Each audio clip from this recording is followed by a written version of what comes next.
So how would you like to know how to start a business in a week or less without worrying about all the crap that is totally unnecessary when you start a business?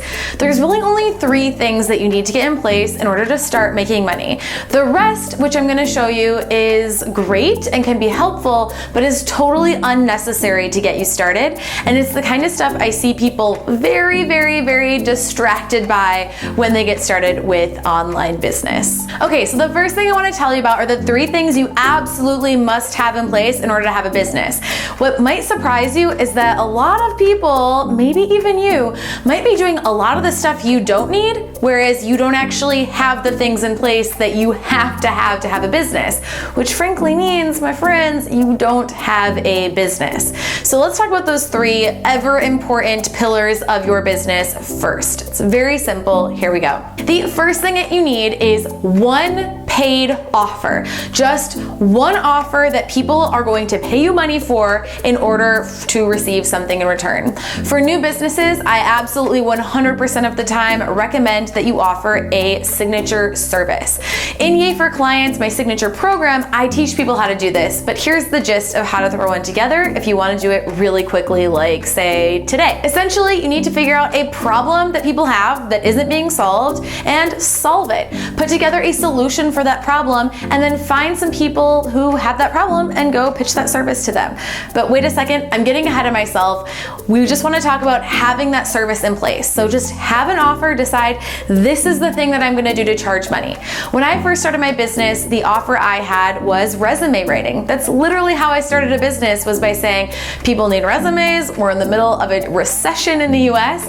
I'm pretty good at writing resumes. Why don't I throw together a service to help people with their resumes? This doesn't have to be your passion, your lifelong dream, or the thing you want to do for the rest of your freaking life.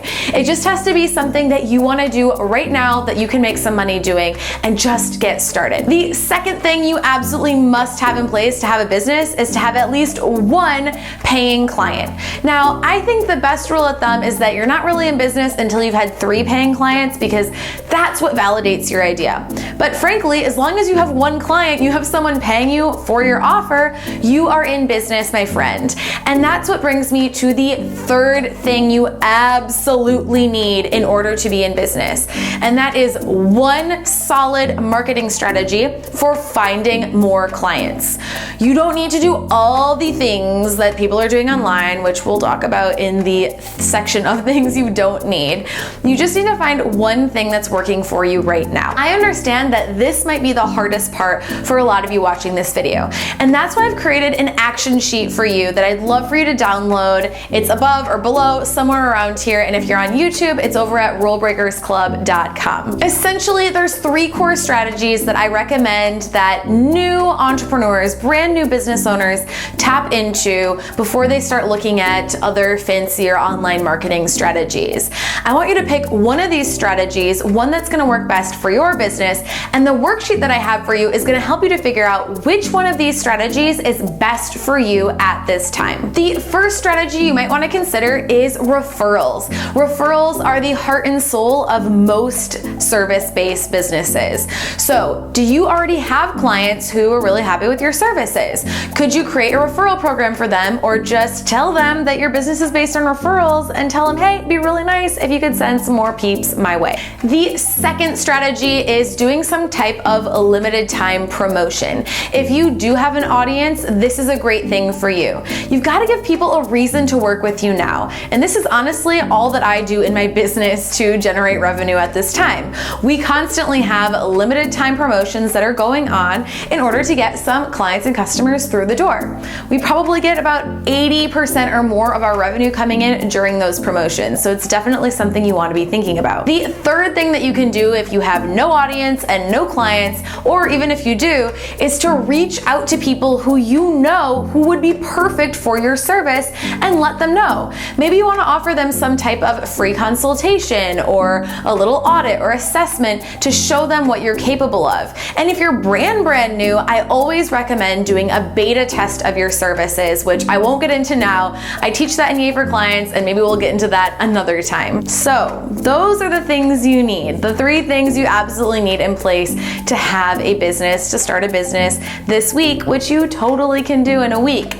Let's dive into the things you do not need in place for your business in order to get started. In fact, these are the distractions that I want you to stop doing until you have done the 3 things that I just talked about. Number 1, you do not need a website. A website is a wonderful, leverageable marketing machine for a business. But if you don't have the 3 things in place that we already talked about, then you're not ready to start working on a website. This is the biggest thing that I find that new entrepreneurs are getting distracted by. I constantly have to harp this into my students to tell them to stop working on the About page. It just doesn't matter as much as you think. When you do have a website, the About page is gonna be great, but we have to work on our priorities first. An office. You don't need a fancy office to have a business. You could be in your pajamas, sitting on the couch, watching Netflix, and you can totally be running a business. This is more of a mental one, and I find that a lot of women especially tend to get distracted by all the cute Pinterest, Instagram, aesthetically pleasing, even my background here, which is deceptive because there's a mess everywhere else, type of office space. Well, having an office can be really helpful and useful down the line, just like a website and everything else we're gonna talk about. It's not necessary for getting started. So if you're sitting at a kitchen table at your mom's house and you don't have any money and you're working at a coffee shop, that sounds familiar because it's exactly what I did, then you can totally start a business from there. A fancy degree. You don't need some type of extra certification, diploma, education, whatever, in order to be qualified to start a business. My tip here is just don't start a business doing something that you don't know how to do yet. The whole point is to see where there's a gap in the marketplace, where people need help, where you actually can help them. For me, this was resumes, remember? I saw that people needed jobs, their resumes weren't that great, and I was pretty good at writing resumes, so I started helping with resumes. Was I the best person in the world at resumes? Absolutely not. But as I started working with more and more people, I started getting better and started raising my prices. In fact, I went from charging $20 per resume, which was terrible, to charging $200 for one resume. A logo.